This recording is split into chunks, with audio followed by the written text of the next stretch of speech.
Sorry to drag you guys over to a different channel just to finish the video, but, well, I kind of need people to check out my new channel, so here we are.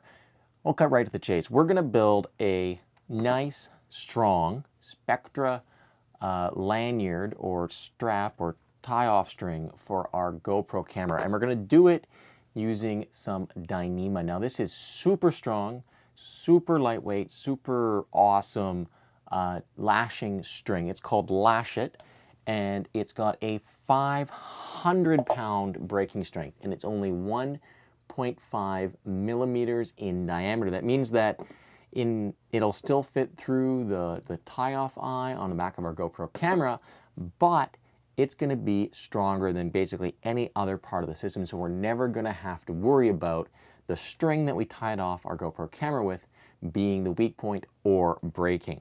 So, of course, we could just take this and tie it on, and that would work just fine, but we're going to make this look a little bit more professional because this is Splicing Guru. So what we're going to do is splice a tidy little loop into the end of this rope that we can then use to luggage tag onto the tie-off point in the back of the camera case. So to do that, we're going to need a little piece of our line, and then we're going to need what's known as a fid or a needle to actually perform the splice. So this here is a splicing needle. This one is used for paracord. You can find it, and it's very, very tiny. Most fids that are used for splicing are much larger, for use for much larger diameter rope, but these ones are special and they're great at splicing super thin diameter line like what we're going to be doing today. They're very cool because they've got tapered threads in the back of them, which means that the rope we're splicing can actually get screwed directly into the back end of the fid, making it easy to work with and a nice way to easily and securely hold the line that we're working on into the fid without adding any excess bulk. So basically you just place the line in the back of this fid and then screw in the fid, and that'll pull the line into the tapered threads on the back of the fid. And when you're done, you'll end up with a super secure attachment between the fid and the line.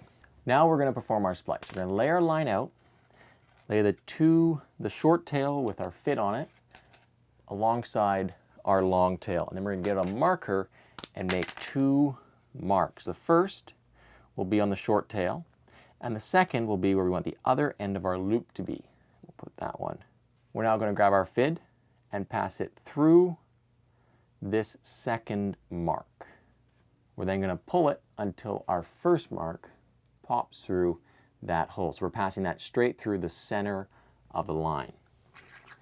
Then we're going to grab one of the other fids we've got, and we're going to place it through this line we just pulled through. So this mark here, the mark that's on the short tail, the mark that's closest to that fid.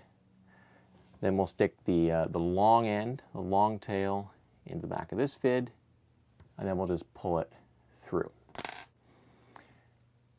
What we've done is we've created a locking splice. This means that when we pull on the loop, those 2 passes we just did are going to lock together. If you want a better understanding of this, you should check out my locking loop video, which is linked in the video description, which does this with a much larger line, making it much easier to understand and see what's going on. Now we're going to take our needle and we're going to insert it into the long tail. That's the long end. We're going to insert it, and instead of crossing through the rope, we're going to try and get our fid to pass down the center of the line. And now we're going to pass it through the middle of the rope for a distance which is equal to about 50 times the rope's diameter. So as soon as we've got that in there, we're just going to grab the pointy end of the fid and pull. And because that line is locked into the back of the fid, it's going to come with us. As soon as it pops out, we're going to unscrew the fid. Then we can pull on the tail, bunch up this line here, and then we're going to snip the tail off, and then we're going to milk this all down. And there it is. That is our finished tiny iSplice. This is a super, super strong way of creating a loop and line, and the loop will maintain about 70 to 90% of the rope's original breaking strength. In comparison, knots are around 50 to 70% of the original breaking strength. So this is a much, much stronger way to put an eye in a piece of line. But now we can attach it to our camera. So we're going to grab our camera here. We've got a Hero Session, and I'm just going to take it out of its protective case here for a little bit, because the case here, or the frame, has this great little loop on the back of it where we can attach a lanyard like this. So we'll take it out of the case. So we're going to take our loop, we're going to pass it under this little bar. Once we get it through there, we're going to take our tail, the other end of our loop here, pass it through the center of the loop, and then pull. And that's going to create this really tidy, what's known as a luggage tag attachment onto this camera. Now this leash is never going to be the failure point if this camera gets ripped off. This pin might, this case might, but it will not be this lanyard. This is a super, super strong way to create a lanyard or a tie-down line for your GoPro camera. And it's easy and it's fairly cheap. Lash It is not that expensive, and it's a great material to have around. This stuff is super strong, super versatile, and it can get used for all kinds of things. But there it is.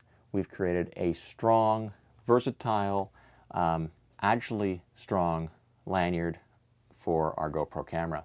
And we did it using splicing, which is a cool technique and something that allows us to create much cleaner, much more professional looking rope attachments than just using knots.